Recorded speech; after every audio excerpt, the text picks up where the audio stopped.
In this tutorial, we're going to examine the component of the heat flux in the Earth atmosphere budget known as Longwave or backscatter radiation. There are four components of the heat flux. We discussed shortwave in a separate tutorial. This is backscatter. I want to remind you that the conventions of heat flux are not established in stone. Sometimes heat flux components are all into the Earth. Sometimes shortwave is treated in an opposite direction in the positive sense from the other three components. So you have to be careful when you're doing a balance, whether the balance is just simply summing the components, implying the directions are all the same, or QS minus the other components, implying that the other components have a different sense of direction. We're focusing on this backscatter or long-wave radiation. It is a form of radiative heat transfer, as is solar radiation, but the source is different. As we discussed previously, everything with a temperature above zero gives off electromagnetic radiation. That amount of energy is proportional to the temperature of the body to the fourth power. The constant of proportionality is the Stefan Boltzmann constant, sigma. So this is used today, particularly in the military, to be able to visualize at night. At night, our eyes don't function because we don't have a source of light, well, without a man-made source of light. With the sun gone, the radiation that's scattered all around is not in the spectrum that our eyes are developed to see, the solar spectrum. However, everything out there has a temperature, and there are temperature gradients, and that allows special sensors, infrared sensors and other sensors, to be able to see, effectively, quote, see at night by scanning the spectrum.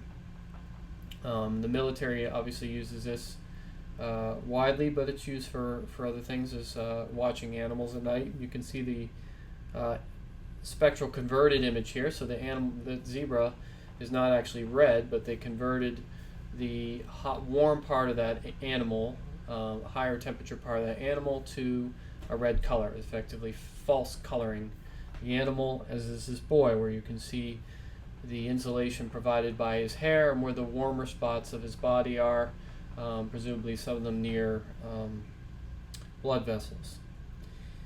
In terms of the spectrum, the sun is here, so we're looking at the wavelength, and warmer bodies, hotter bodies, give off radiation at a shorter wavelength or a higher frequency. So the sun's typically around 440 nanometers, or about 0.4 micrometers. That would be blue, what we call blue. The radiation given off by our planet and the atmosphere surrounding our planet is coming off body temperatures that, instead of being 6,000 Kelvin like the sun, are closer to 300 Kelvin like our planet. Thus, the radiation emitted from Earth at a cooler temperature is a longer wavelength, closer to 40 micrometers, and just on the edge of the infrared spectrum.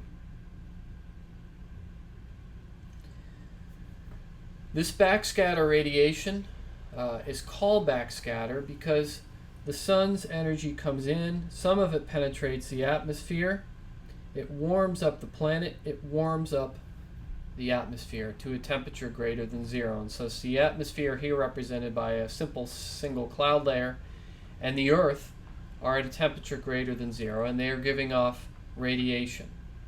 It is that net radiation that is important. So the clouds themselves put radiation back on the planet, broadcast radiation, long-wave radiation to the planet, and the planet broadcasts long-wave radiation to space. It is the difference between these that we call backscatter.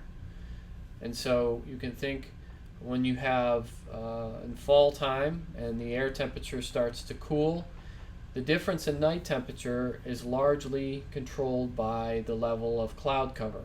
As there's a lot of cloud cover, you can have a warmer night because the clouds are scattering back to the Earth. If you have a clear night, then you don't have clouds scattering back to the Earth, and the Earth's radiation largely goes out into space.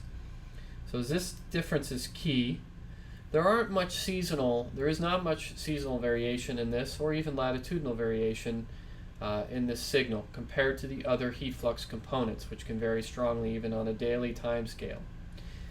Typical number is about 50 watts per meter squared, and that is net outgoing. So if you consider the radiative heat transfer components of shortwave, incident on the Earth, and longwave, the effect of the two together is to reduce the incident shortwave, and we'll look at that in a diagram. This is the incident shortwave discussed in our mini tutorial on shortwave. Again, you have strongest shortwave near the equator, where you have the strongest incident sunlight, and weakest at the poles. Typical numbers near the equator about 200. And this last contour here, towards the southern tip of South America, about 100. And these are watts per meter squared annual average solar or shortwave incident radiation on the planet. Always positive into the planet.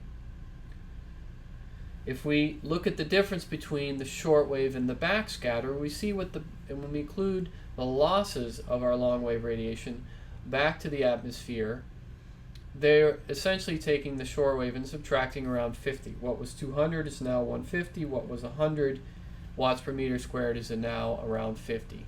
So it's a reduction of the shortwave. That's not to say that, so longwave does reduce shortwave, but most importantly, by having the atmosphere there, it decreases the amount of longwave we lose. If we did not have an atmosphere, we would lose a lot more longwave radiation to space, and our equilibrium temperature of the planet would actually be a lot colder. We would have a very cold planet.